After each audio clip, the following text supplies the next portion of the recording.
Shalom, jumpa lagi dengan saya Linda di channel saya kesaksian tentang Tuhan Yesus. Pertama-tama saya mau mengucapkan banyak terima kasih buat saudara yang sudah nge-like, sudah subscribe, dan juga sudah share video-video saya. Kiranya video-video saya itu bisa menjadi satu berkat buat saudara secara pribadi maupun orang lain. Dan saudara yang mungkin belum nge-like dan subscribe, saya mohon supaya di-like dan subscribe supaya saya lebih semangat lagi dalam pelayanan saya dan membuat video-video yang lebih bagus lagi buat saudara. Oke, hari ini saya ada di Dusun Porot.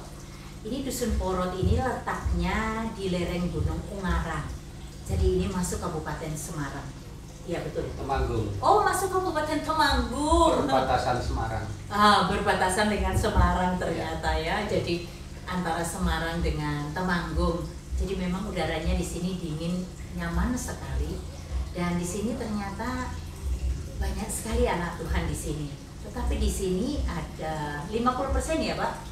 70%. 70%-nya anak Tuhan dan 30%-nya itu adalah Muslim dan juga Buddha.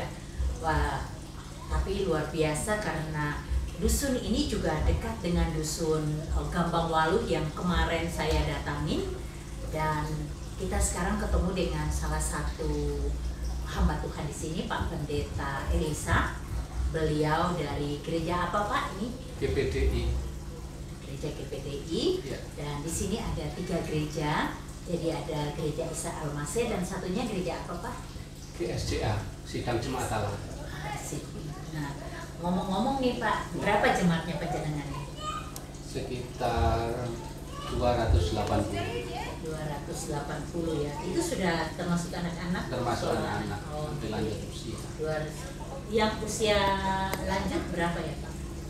Yang usia lanjut sekitar 230-an. Yang usia lanjut ya? Iya. Lansia? Yang selain anak-anak. Oh, usia dewasa, ya dewasa. Dewasa, dari muda sampai lanjut usia. 280. 250-an. 250-an. Iya. Kalau yang lansia ada berapa? Yang sudah sepuh-sepuh Yang sepuh-sepuh sekitar ada 30-an. Wow, banyak juga ya. Banyak. Mereka masih bisa datang ke gereja? Sebagian bisa, sebagian berapa persennya? Cuma ada 3 atau 2 yang tidak bisa ke gereja. 2 atau 3 orang yang tidak bisa ke gereja. Dan itu pun karena ini protokol kesehatan. Oh, Kalau seandainya tidak protokol kesehatan, ya kebanyakan masih datang. Yang 2 yang tidak bisa datang. Itu nggak bisa datang karena sakit ya? Ada Sudah sakit. lanjut usia, yang pertama kondisinya sudah kurang kuat kalau jalan. Terus yang 2 itu baru kondisi sakit. Tapi panjenengan sering mengunjungi ya? Saya kunjungi. Puji Tuhan, jangan ditinggalkan Pak. Kasihan sekali. Jadi saya ada menemukan lansia-lansia juga di beberapa dusun juga yang kadang-kadang terlupakan ya. Jadi saya prihatin banget gitu. Mereka butuh Tuhan di saat usia yang sudah senja. Itu mereka butuh benar, butuh didoakan, butuh dikuatkan dalam iman. Itu yang saya lihat seperti itu. Dan memang saya kok terpanggil banget dengan pelayanan di lereng-lereng gunung ini.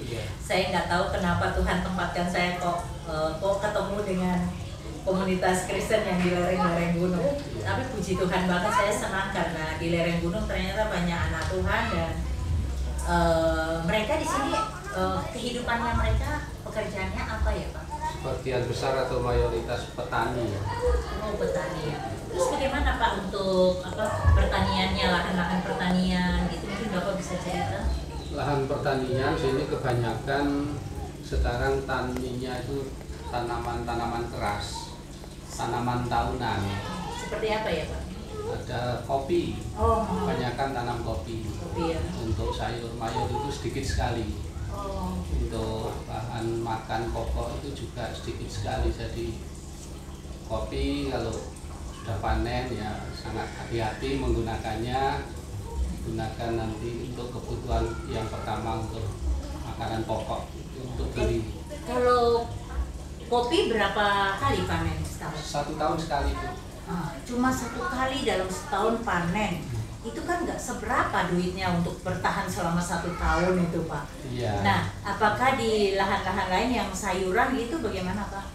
Ya seandainya airnya mencukupi itu, Oh, ini masalah kendala di air ya? iya bisa tumpang sari nanti tanah-tanah yang belum terlalu rimbun, masih ada sinar matahari bisa sambil ditanami sayuran atau apa kan bisa. Bisa, betul Pak. Bisa. Nah, tadi saya dengar panjenengan bilang mengusahakan pengairan itu bagaimana ceritanya? Baru merintis, ini Merintis. belum jadi. Ini baru bisa pasang pompa hidram itu loh, Bu. Oh iya. Yang nggak pakai strom, Oh, nggak jadi pakai pakai apa? bensin. Itu digerakkan dari air sungai. Oh, jadi pakai kincir air Enggak, ya? Oh. bukan kincir, tapi sejenis pakai klep gitu. Kedorong air yang banyak, Aha. terus apa itu ada tekanan, Mhm. itu terus klepnya bisa main sendiri itu. Jadi kami itu kalau ada air 3 inci Mhm. itu yang bisa naik paling satu in. Yang 1 in yang bisa naik. Iya. Oh. Terus yang 2 in masih terbuang itu dibuat lagi di bawahnya gitu. Seterusnya kalau masih mencukupi ya nanti bisa dinaikkan lebih banyak lagi ke atas. Kami baru bisa naiknya 1 in saja ke atas itu. Mhm. Baru saya coba dan sudah bisa naik ke sana. Oh, puji Tuhan ya. Jadi mulai merintis untuk pengairan di lahan-lahan itu ya. Iya. Karena kan saya lihat di lereng gunung ini kan mereka bertani, tapi untuk sumber air kan untuk menyiram itu kan susah gitu. Iya. Jadi tidak sama dengan pertanian di tempat yang datar ya, di Iya, lokasi yang betul. datar. Jadi memang saya lihat kesulitan-kesulitan mereka memang di pengairan gitu. Dan saudara, kalau saudara menonton video ini dan saudara punya niat ingin membantu anak-anak Tuhan di sini dengan mesin pompa air dan tentunya instalasi pemasangan sampai ke lahan-lahan gitu bisa membantu untuk pengairan di lahan-lahan pertanian mereka, itu akan sangat membantu kehidupan anak-anak Tuhan di sini. Dan mereka tidak mungkin bisa mendapatkan itu tanpa ada bantuan dari saudara-saudara di luar sana. Nah, saudara yang menonton dan saudara berkelebihan, saudara bisa hubungi saya di WhatsApp saya 081 225 198 945. Saya akan menyalurkan bantuan saudara dan saya akan membuat video pendek untuk pertanggungan jawaban saya, pemberian saudara kepada saudara-saudara kita di sini. Kita bisa tahu lagi mungkin dari Pak Pendeta apalagi kendala-kendala mereka di sini ya. Apalagi Pak kendala-kendalanya? Ya itu tadi kendalanya untuk air cuma 1 in itu tidak mungkin untuk mencukupi banyak lahan. Iya. Dan ini sudah ada yang menyediakan lahan di puncak bukit sana, itu menyediakan lahan untuk bikin embung, tampungan air yang luas, itu sudah disediakan lahan sana, tapi belum ada modal untuk beli pompa yang besar, lebih besar lagi. Dan memang belum ada belum ada modal sama sekali untuk mengusahakan pompa dan kelengkapannya yang ini masyarakat lebih luas itu. Kalau tadi kan cuma terbatas untuk berapa orang saja yang 1 in itu. Iya. Itu paling di lahan 1 orang gitu ya, nggak bisa Iya, 5 sampai 10 paling banyak. Oh. Padahal kan lahannya Luas. punya ratusan orang di sini. Iya, betul. Luas sekali gitu. Jadi memang butuh uluran tangan dari saudara-saudara kita yang di luar tentunya ya. Kemudian kalau untuk anak-anak sekolah gimana Pak sekarang? Untuk anak-anak sekolah ini kan sudah ada dana BOS ya sekarang ya.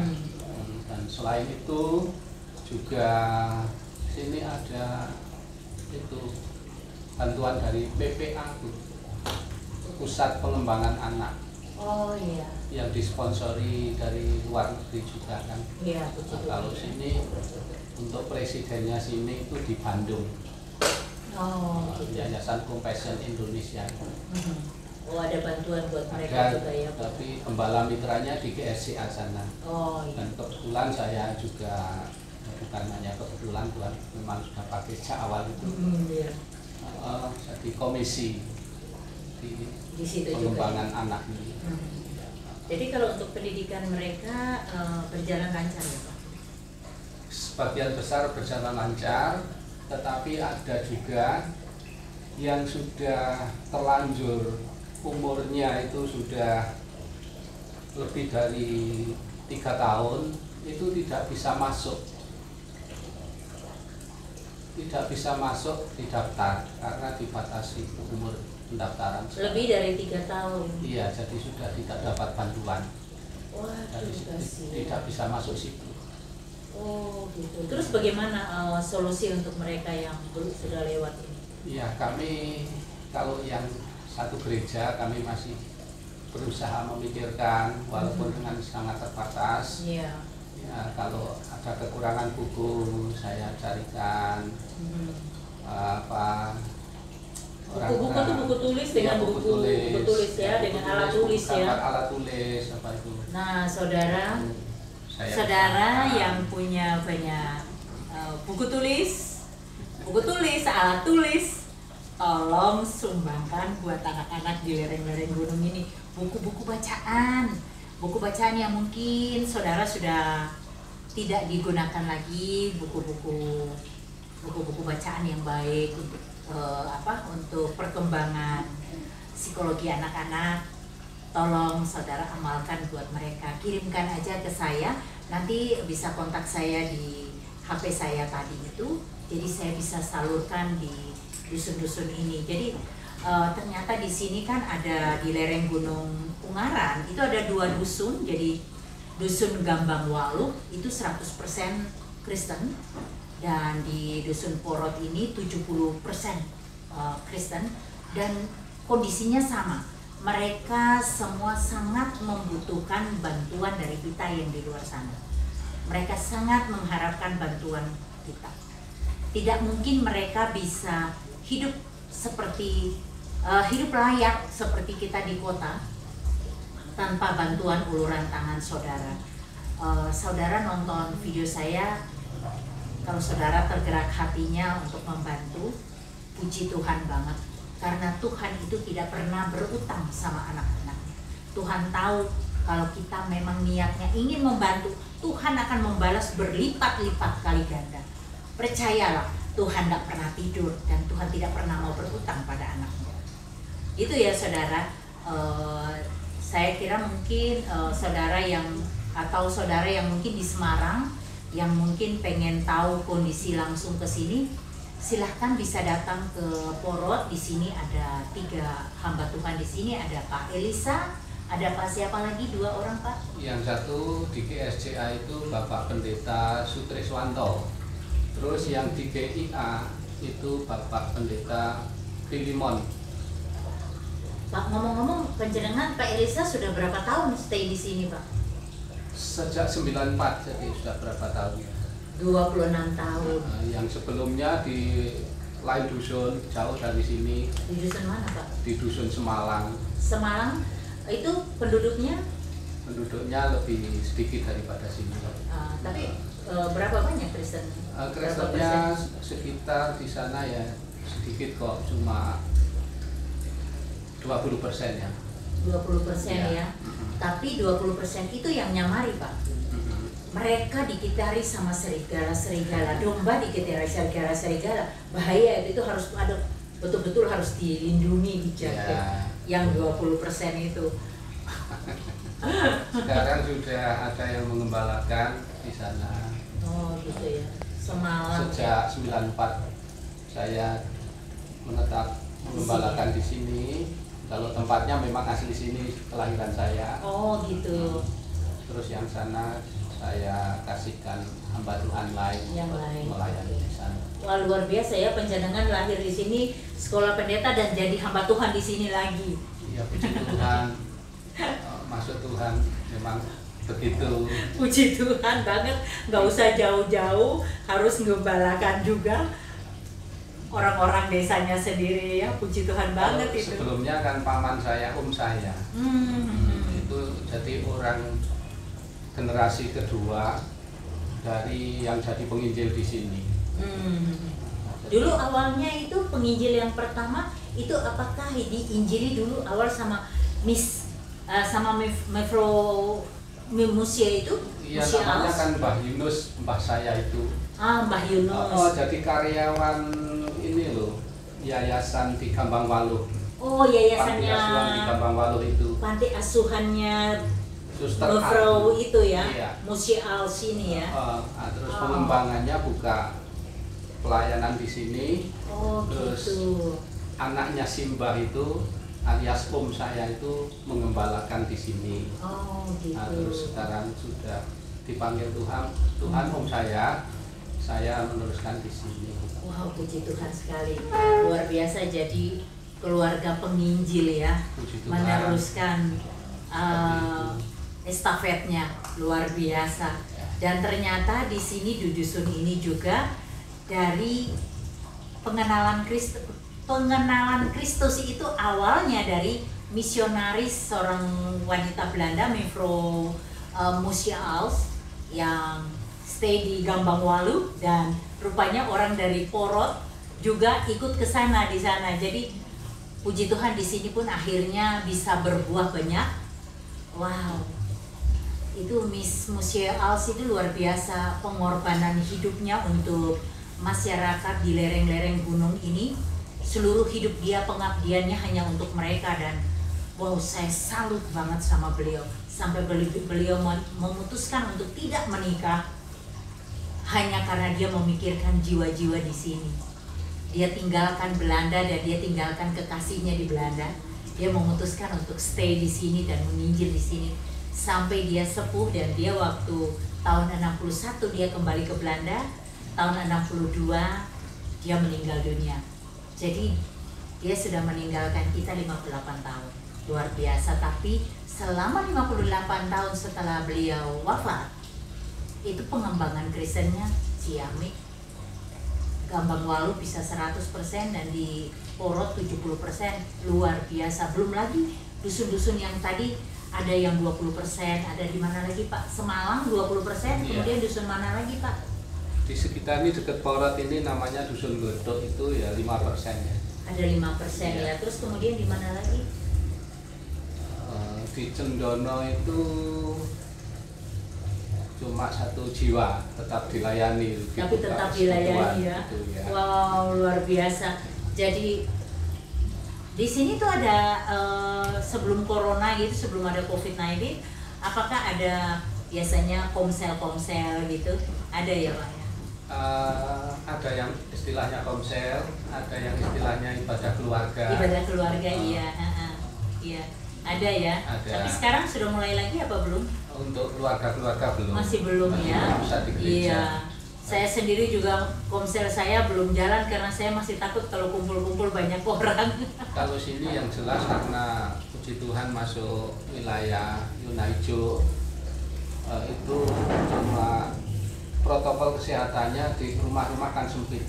Iya, betul. Jadi nggak bisa ngatur jaraknya. Betul, harus betul-betul memang kita harus tetap pakai protokol COVID ya, karena harus jaga jarak dan lain-lain. Jadi cuci tangan dan harus pakai menggunakan masker. Oke, terima kasih banyak saudara untuk saudara udah nonton video ini. Terima kasih banyak. Yang belum like, di like dan subscribe ya. Terima kasih banyak. Tuhan Yesus memberkati.